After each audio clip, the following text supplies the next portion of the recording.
What's up, guys and gals? Welcome back to another story time that I got for you guys. Thank you guys so much for all the support y'all been giving on each and every one of these videos. I really do, guys, appreciate what you guys be doing for us. But let's get right into this next story time that I actually have for you guys. This one is an actual funny story time. This was the time that I tried drifting in front of my friends. Now, it was not the best decision. I would tell you right now, it was not. But basically, I'm gonna tell you guys the names of the people that was driving with me. Now, we all drove in separate cars. You guys almost know everybody that I'm talking about because they've been in multiple of my other story times. One of them is called Timo, the other one we were called Ron, and then we got L.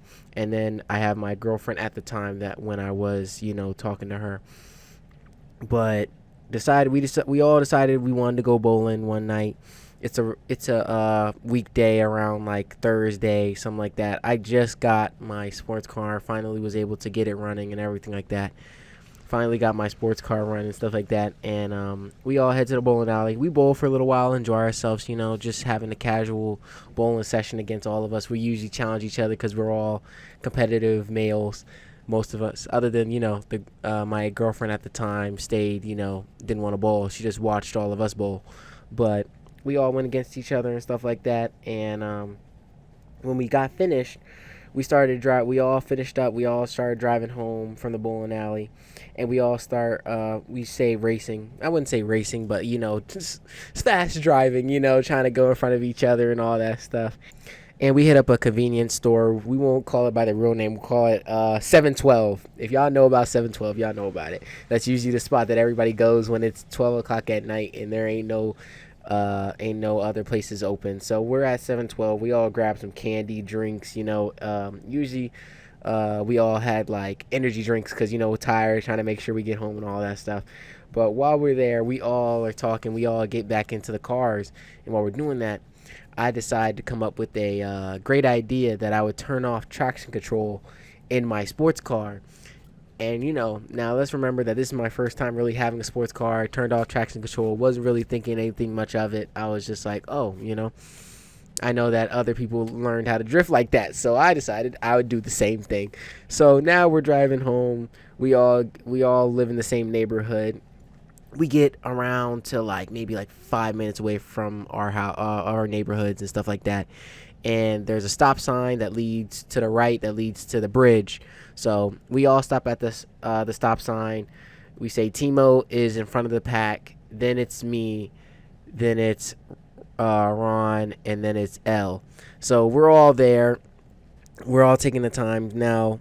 Timo decides that he stops first, and then he takes the right and he speeds off. So I'm like, shoot, I cannot do the same thing he did. So I decide that when I get to the stop sign that I'm going to do the same thing. So I cut right and and now this is a manual, I hit first gear, and I didn't realize that the torque in first and second gear are what cause you to drift. So when I turn the wheel to the right, I start going right, and I'm like, okay, I hear the engine go, and I catch it, and I'm like, okay, bet. And next minute, I'm facing the direction of the right to go onto the bridge, but I noticed that my backside is out, and I'm like, oh shoot. So then I try to catch it, right, and I catch it the second time, but let's remember that this is my first time doing it, so I have no clue what I'm doing. The next time I turn it to the right, and I hit the brake, and what happens is the wheels lock up, and I go right into the curb. And what happened after I hit the curb was the car turned off because I stalled out and everything like that. And I'm sitting there and I'm like, oh shoot, I need to hurry up. I don't know what's happening. And I'm like, okay. I see the two cars behind me, we got L and Ron, and they're just sitting there and they're not really, doing anything. They're just standing there, they're just sitting there. But I'm like, okay, gotta turn back on the car. I turn the car on, it turns on, thankfully. And I decide to reverse it. I reverse it off, and I hear scratch, and then it drops down back to the ground. So I'm like, okay. And now we started driving. We get to there's a fires department right next to our neighborhood. We stop right there, and we all talk to each other, see what's happening with the car. I want to see underneath to see how much damage it is and stuff like that. And there's not a lot of damage, but on the right tiny quarter side of the front bumper, there's a paint chip, so there's no longer paint there, it's just scratches.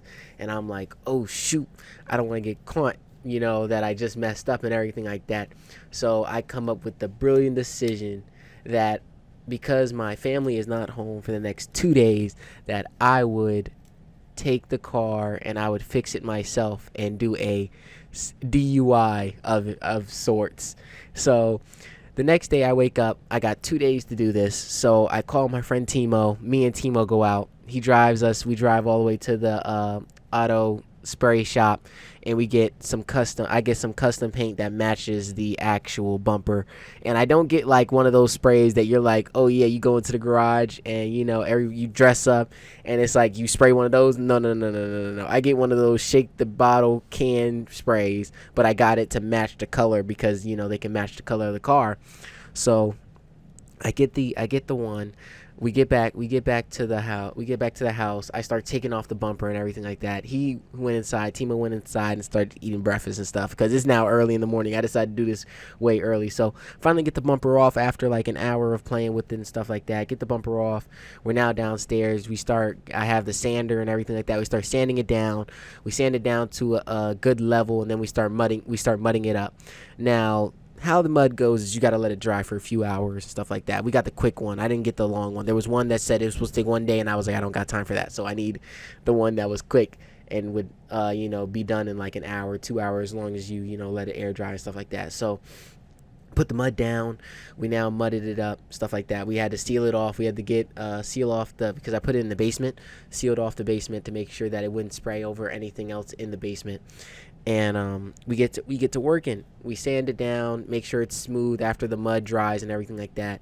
And for the first time of us doing this, it didn't come out that bad. Now, don't get me wrong, it could have been better. We weren't really great at what we were doing, so it was still like there was curves at like the end of like each of the spots. So like it was smooth in the middle, but at the ends, towards the ends, it still had a dent in it. But it was still fine at the time. We're just trying to get it repaired. That's all we're trying to do. So after that, we start spraying our clear coats and our regular spray. So we spray the black because the car is black, and we spray it about 3-4 times, 3-4 layers, stuff like that. And then we get to the actual clear coat. We spray the clear coat about 5 times. Now, I did have work this day, so after I got to the third one, I had to go to work, and I had my bro Timo spray the last 2 coats. After we do that, I get back home. I look at it. It's really nice. Looks like it came out really good. You can't really tell unless you're up close to it and you really had to get underneath the car to see it. But it looked really nice.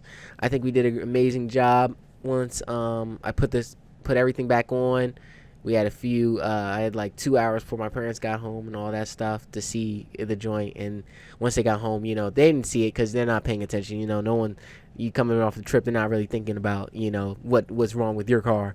But, I bring it up. I tell my dad, stuff like that. I'm just like, oh, yeah, I was just trying this new thing out, trying to match this paint color and stuff like that, just to see how it worked and stuff like that. And, it was hilarious to see. I did not get caught. But the goal of the story is do not, and I repeat, do not do anything for clout just because you want to impress your friends and impress your girl at the time and stuff like that.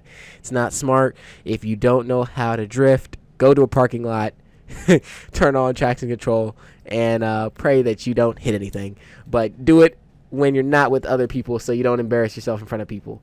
But I hope you guys enjoyed this story time. This was a really good one, and I'll get back to you guys on the next one. Make sure to like and subscribe, and thank you guys so much for all the support. I'll see y'all later.